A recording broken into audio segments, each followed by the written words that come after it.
Good morning, afternoon, or evening, wherever you're at, ladies and gents. I am Kura Isagami, your resident Tinkerer and Medarotter, and this is the Medarot News Network, bringing you all the latest developments and happenings with our favorite pet-fighting robot series. Now, even though this week we are starting up the mid-February with a Valentine's Day event, which is very naturally timed, of course, it is still a great chance to pick up and recoup on some extra materials, kind of as a way to recoup from how particularly grind-heavy the second anniversary event was in hindsight. Hopefully they will take that as a learning experience and make coming events just a little bit easier in the long run, since that event did feel a little more geared towards veteran players and first-day players, more so than rookie and newcomers. But with that, I digress. This week we have a Valentine's Day event, as mentioned, and a lot of rerun banners that highlight a lot of ladies, female models in particular. So with that being said, for this week and for the Valentine's Day event, take a seat, sit on it and listen, find your maid outfits, and get ready for episode 35 of the Medarot News Network, Ladies' Day Out. And with that being said, let's go ahead and jump right in. First on the docket are the Gacha banners that were highlighted for this week. We have one brand new model of the 6, and I count that correct, 6 Gacha banners that we have coming this week, excluding the paid banner this week. Excluding the paid banner, of course, which they did highlight is a ladies-only banner. So if you do choose to buy some rubies and pull from that, it will be for female parts only from the limited pool. But the new model that we have coming this week is BCT0 Noir Katsi, with a kit of slip, press, break, biped legs, and the G-loader leg ability.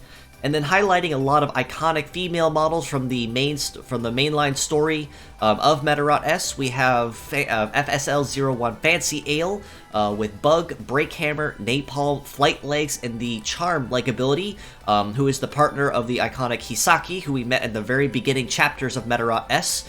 Later on, we met ONH0 Sarahime with her handler Ibuki, and Sarahime's kit is Dominion, Effect Clear, Hold, Biped Legs, and the Blowbeat leg ability. And then the other half of the banners we have is MGY0 Gato Alpar, who came and was introduced with Medarotter Nozomi, with a kit of Suction, Double Break, Biped Legs, and the Battle Stance leg ability. And then lastly, but certainly not least, we also have CMO02 Curly Veil, who debuted with Medarotter Hotori, the Tinkerer type, with a kit of Slip, Rifle, Conceal, Multi-Legs, and the extra magazine leg ability. And then and especially last but not least, just kind of out there in left field on its own, but pretty much speaks for himself, it is WEA01 God Emperor, with a kit of Break, Hyper Missile, Laser, Multi-Legs, and the Auto Charge leg ability. So as I mentioned, there are a lot of Gacha banners this week, but thankfully all of them but one are reruns. So if you've already found yourself in possession of these particular models or parts of them, don't feel too particularly compelled to pull, especially with Noir Katsi in this case as well. Not really anything new that we haven't seen up to this point, so pretty easily skippable if you do want my humble opinion on it. But all the same, if you do feel compelled to pull for any of the girls or God Emperor this time around, my personal priority list for these would be, of course, God Emperor first, especially if you are in need of high-power shooting parts and a Metaforce-reliant, Metaforce-sustained leg, and if you are in need of any female parts at all for mono-female teams across the board or for whatever reason, this is absolutely your week to do so. And that priority list essentially would be, of course, behind God Emperor, you would have Sarahime, Fancy Ale, Curly Veil, Noir Katsi, and Gato Alpar. Personally, I would say stick with Sarahime or Fancy Ale for their well-rounded kits, and then of course Curly Veil for the legs if you feel so led to keep going. But like I said, because most of these banners, aside from Noir Katsi, are reruns, don't feel particularly compelled to pull this week and continue to save resources and recoup from the second anniversary we had just a couple weeks ago. With the fierce battles we have this week, we are once again still continuing on with the theme that we have this week of Ladies' Day Out, particularly this week highlighting a lot of the original Zodiac models from Medarot R. First of which, from the fierce battles, is a brand new model coming to the game as a farmable model, and that is MIP0 May Puppy, with a kit of Trap Clear, Stat Cleanse, Effect Clear, Biped Legs, and the Absond leg ability. Behind her, we have the Bunny type BPB0 Vorpal Bunny with triple anti-air, biped legs, and the Bullet Rain leg ability. And then last but not least, we also have HNM0 Hanu Monkey with a kit of Shoot Trap, Heater, Hammer, Biped Legs, and the All-Rounder leg ability. Now, quite honestly, May Puppy as the MVP for this week very obviously speaks for itself, as Stat Cleanse is truly wonderful and almost a must-have on any high-end meta team in order to guarantee that ailments do not bother you or hinder any potential strategies you have. Now, even though May Puppy's Stat Cleanse part is considered a heavy, all the same, it is farmable, which makes it one of the first free Stat Cleanse parts that we can farm that is not coming from a gacha model, such as, say, Black Stag, or Windclap, or Gentle Heart, or even someone in the permanent pool like Brightness, who is a little easier to obtain than the aforementioned. So, like I said, May Puppy as the MVP of the week does honestly speak for itself for the support-based skills that she does offer, especially Stat Cleanse, or even Trap Clear in this case, in the rare instance where an opponent does end up making use of setup-based or trap-based parts. Now, we did also get another update announcement coming soon, coming this week, and that is getting an update to any of the loader leg abilities. This includes G Loader, which we saw on Noir Katsi, this week, with a buff to success of shooting attacks relative to your Metaforce charge. P Loader, which buffs the success of melee attacks in the same manner. And then, of course, we also have B Loader, which buffs legs evade relative to your Metaforce charge. Originally, it looked like that these effects really weren't giving you a lot of a buff to really make the leg ability worthwhile. So with this coming week and update, we will be getting a buff to that, where instead of capping out at a ×5 buff at 5-star, it will be capping at a ×7 buff of your Metaforce charge. So in this case, assuming a full charge, you can basically assume a full plus 700 to that respective stat in particular, which means for B Loader's case, you will be a lot harder to hit and more likely to dodge or outright graze attacks. And in the case of G Loader and P Loader, more likely to land hits, almost never missing, no less, and very likely also to land crits more often. So very much so looking forward to this update. Again, in the case with the Warakatsu, who has G Loader, but another model that does have this in particular of note is Arc Beetle, who also has it. Now, you're probably also wondering about the gacha banners this week and wondering, out of all the ladies we have this week, why God Emperor? He seems kind of out in the open and not really fitting in anything, nor in the Valentine's Day event that's coming this week. He doesn't offer any particular bonus. That's because they are releasing another skin in the convenience store this week, and it is essentially a Year of the Tiger God Emperor to celebrate the Chinese New Year, with it being, of course, being the Year of the Tiger. Now, honestly, this skin does look really nice. I'm not going to say it's one of the greatest skins out there, but in particular, if you do try to farm for any of the girls in the gacha banners and maybe not catch any of them or any parts, but do end up with a lot of the diamond currency, you can definitely consider this your complimentary compensation prize, of course, if you are particularly a God Emperor main or use any of his parts. Now, with the event, as mentioned, we are having another event incoming. In particular, with this Valentine's Day event, you can challenge it to earn rewards such as maid skins for the Medarotters Hisaki, Ibuki, Nozomi, and Hotori.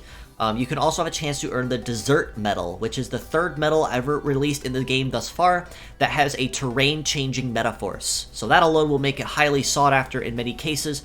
In this case, it will transform the terrain to mountain or rocky terrains, which means that biped legs may not be as great, but if you, say, for instance, have anyone with flight legs or multi-ped legs especially, this medal absolutely will come in handy for that. I definitely have to say that this one may not have the same truly catastrophic or detrimental effects with that Metaforce as, say, the Ice Medal or the Phoenix Medal might, which transform the terrain into snowy or desert wasteland respectively. But a terrain change all the same is still very handy for potentially turning the tides in any particular battle. Now, compared to how we had with the second anniversary event, which was point-based, this event is milestone-based. So for this reason, this event will be leagues easier to farm for, and it does encourage pure sets this time around. So, or not pure sets, I'm sorry. Yes, pure sets, to maximize on those bonuses. So instead of having to equip one part per team and cap at that bonus, you can now cap as many as you want across your team to stack the bonus as high as you can. So even though pure sets will give you the highest bonuses, you could even still mix it up with mixed sets as well, in the case where you don't necessarily have the full set to scatter across the team, but still make use of all the same. Naturally, for this event, the Warakatsu as the highlighted model will give you a 15% bonus per part when capped at 5-star. The highlighted ladies, as mentioned, Fancy Ale, Sarahime, Gato Alpar, and Curly Veil will give you a 7% bonus per part when capped. And then the Fierce Battles this week will give you up to 5% per part when capped. So honestly, like I said, this event you may find will be leagues easier than what we had with the second anniversary event, and something much easier to farm for, or just kind of let run on the side once you do have those teams officially all set up.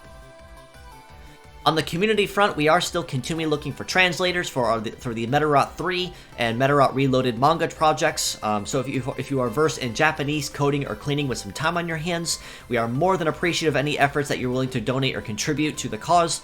In the case of Medarot 3, there is a lot of code that does need translated in particular and cleaned, and even more so with Medarot 4, 5, and Navi, which are projects we really want to get started on, but don't have the manpower to do so. Same case with the Medarot Reloaded manga. There are a lot of chapters that need to be translated. We're now actually cresting over 200 at this point. That's another milestone that was celebrated last week for the manga.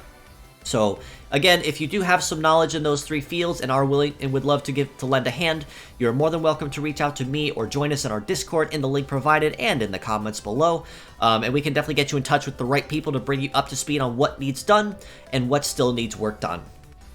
Now, starting this week, I'm actually going to be starting another segment, another slide essentially to add to my weekly show to highlight more of the community efforts in my weekly episodes. And this time, I'll be permanently adding a weekly art highlight to my episodes to highlight basically art that I see, as I scour across Twitter or any other places, and just kind of highlight artists that are giving love to the Medarot series. In this case, with the two artists mentioned here, highlighting the days of Metal Beetle and Hikaru of the original Medarot 1, and of course everybody's favorite Arc Beetle in this case. So if you are looking for some very amazing and well-drawn Medarot art, do definitely give both of these artists a follow on Twitter. And do stay tuned with future episodes as I highlight more art pieces and showcase more art to the community, just to kind of help get names out there and help spread them around. But aside from all this, I do believe that covers just about everything in this week's episode. So thanks again for stopping by, folks. If you would like to know more, you can follow us below on Facebook at the Medarot News Network page. You can give a follow to, or join the Metabots Forever community there, where my weekly episodes are always posted when uploaded. You can also join us on Discord in the link provided to the official Project Rising Beetle Discord server, where we keep a closest ear to the ground on anything related to the Medarot series. That includes my weekly episodes with Medarot S, anything with merchandise related, Twitter contests, fan art, music remixes, or anything of the like. Everything you basically see there first before anywhere else. You can also reach out to me personally on Twitter at isagamikura, so if you have any questions, comments, feedback, or suggestions for things I should do for future episodes, or even for my Row Battle Studies 101 playlist, or anything of the like, do feel free to reach out. Don't be a stranger. I'm more than happy to start a conversation with you.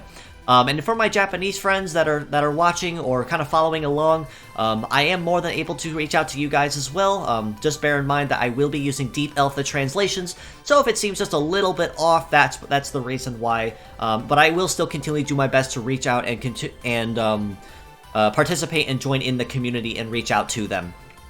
Give these fine folks a follow as well. Tricker XG 250, who did the Arc Beetle art I showcased on the previous slide. Lots of fantastic Medarot art there.